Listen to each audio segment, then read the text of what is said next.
Hi there! It's nice to be with you for another fun-filled day of learning. I hope you have a wonderful time. And yeah, I am here with you again.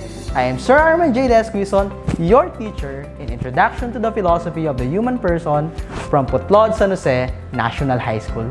We will make sure that we will learn and we will enjoy our lesson together.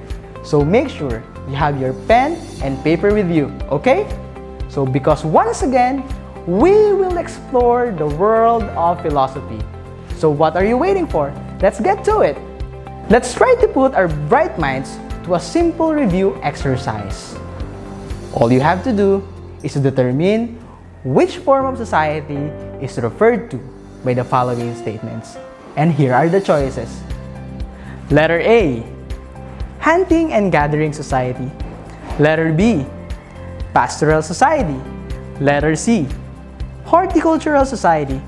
Letter D, agricultural society. Letter E, feudal society.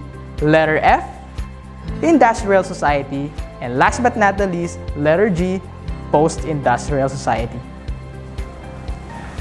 For our first question, this society is based on the ownership of land. What is your answer? Letter E, feudal society. Very good. You got the correct answer. Let's proceed to our second question. This is the earliest and the simplest form of society. What is your answer? You're right. This is letter A, hunting and gathering society. And for our last question, this society engages in the small-scale cultivation of plants. Again, what is your answer? You got it right! Letter C, horticultural society. Okay, it seems that you really understood our lesson last meeting. For today's session, we are about to discuss the lesson entitled Human Persons as Oriented Towards Their Impending Death. Let's first identify our target goals for today. Explain the significance of death in the existence of the person, recognize the meaning of their own lives, and enumerate the objectives they want to achieve and the projects they want to do in life. You know what, class? I have an important guide question to all of you. How would you feel when a person dear to you suddenly passed away? I guess that some of you will feel sad, right? It means that you are not ready to lose someone you really loved. Or maybe, you are afraid to be left by someone who is dear to you. You may feel that thinking about death at this time in your life is a bit inappropriate or unnecessary since you are still young and you have your whole life ahead of you. We do not think about the reality of our own death because it is difficult to imagine when and how we will die. In fact, scientists and philosophers still have many unanswered questions about death. However, we cannot deny the fact that death exists in our world.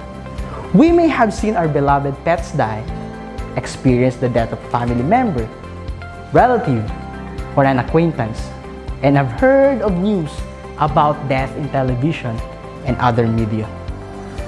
This has something to do with our main topic for today, which is about death. But let's first know the meaning of death. What is death? One of the classical definitions of death is the separation of body and soul. How did it happen? It happens when the body decays due to its material component, while the soul remains because of its immateriality.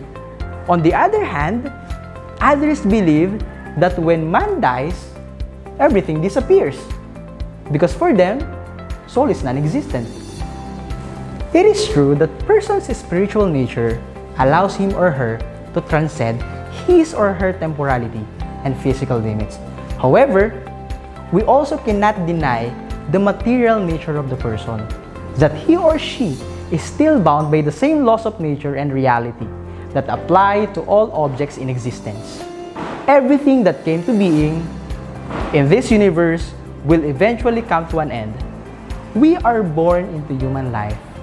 We grow and age, and we eventually die. Knowing the meaning and its relation to our human existence, we can now realize that we do not stay in this world permanently. To make our lives more meaningful, before we reach our finish line, we must enjoy life and focus on experiencing intense moments and feelings in order to feel alive, because no one really knows when life will end. There is a saying goes, YOLO, you only live once. So what are you going to do? Give your best shots. I have another question to all of you. What do you want to do before you die? Maybe you want to party? You want to travel?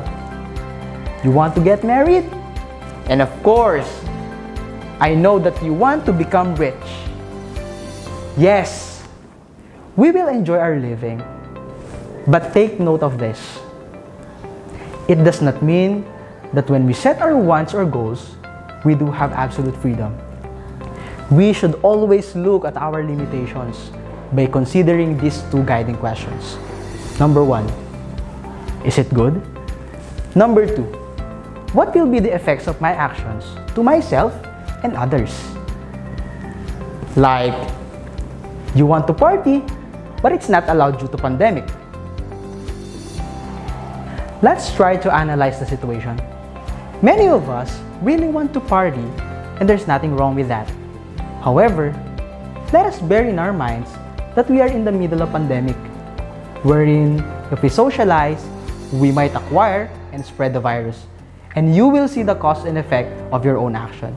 And I know that all of you are aware about it.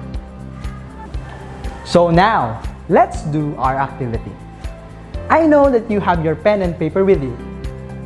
So what are you going to do is to create a bucket list that enumerates your goals in life. Then write the possible effects of your enumerated goals. I hope that you learned something about our discussion today. Before we end this, I have this important message to all of you. Death is part of everyone's life. We should not be afraid of this 5-letter word death. Instead, we should look at it as an instrument to realize the value of life. It can also give us a clear purpose to reflect on what we need to and identify the goals that we need to achieve so we can say that we have a meaningful human existence. Once again, this is Sir Arman Jade S. Quizon saying, we only live once. Don't be afraid of death, just live your life wisely. Thank you for listening. Enjoy the rest of the day.